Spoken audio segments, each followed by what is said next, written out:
All right, so before we did pretty much just one-step inequalities. Now we're going to solve multi-step inequalities. So the rules are just like solving multi-step linear equations. You just have to remember when you need to flip the inequality and things like that.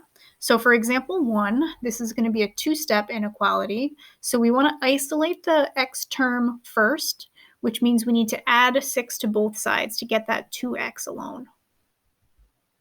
So now we have the 6's cancel over here. We have 2x is greater than 12 plus 6, which is 18. So now to get the x completely alone, we have to divide by 2. And we get x is greater than 9. And that's it for number 1, just a two-step inequality. All right, so for example number 2, we have 7 minus 3x is greater than 28. So once again, we want to isolate the term that has the x in it. So that's the negative 3x. So we're going to subtract 7 to isolate that negative 3x first. So then we have negative 3x is greater than 28 minus 7, which is 21. And then we're going to need to divide by negative 3 to get the x alone. So x, now we just divided by a negative, so that means we have to flip this around. X is less than negative 7. For example 3 here, we have 15 is less than or equal to 3x minus 9. We have to isolate the 3x because that has the x in it. So we'll add 9 to both sides. 15 plus 9 is 24, is less than or equal to 3x. Then to get the x alone, we divide by 3. 24 divided by 3 is 8, is less than or equal to x. So the final thing we need to do here is we want the x on the left-hand side.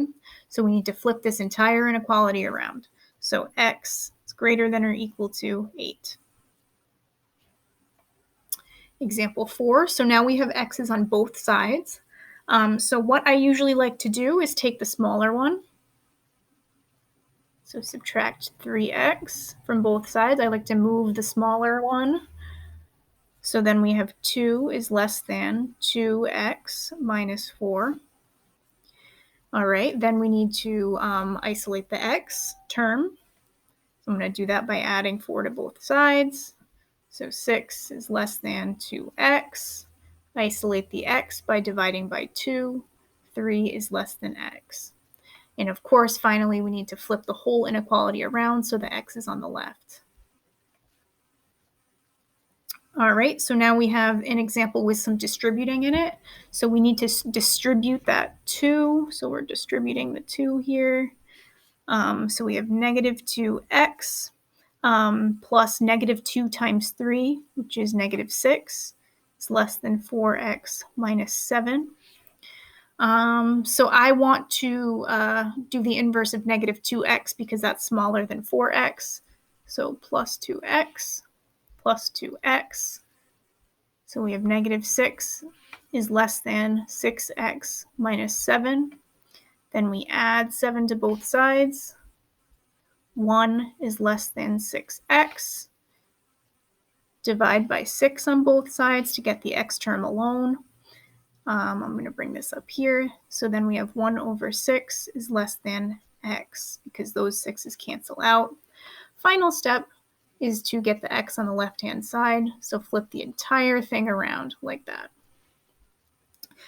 All right, last example. This is a word problem. You have $20 to buy pizza for you and your friends. A large pizza is 17 plus $1.20 per topping. Write an inequality to find the number of toppings you can have on your pizza. So we have to spend $20 or less. So $20 is our maximum that we can spend.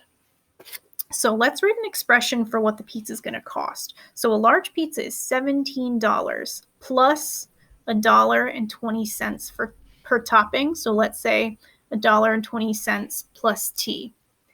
And like we said, we need to spend less than or equal to $20 because that's what we have.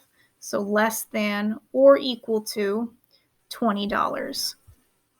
And that's actually it. It said write an inequality to find the number of toppings you can have. So we could solve that next, but it didn't ask us to.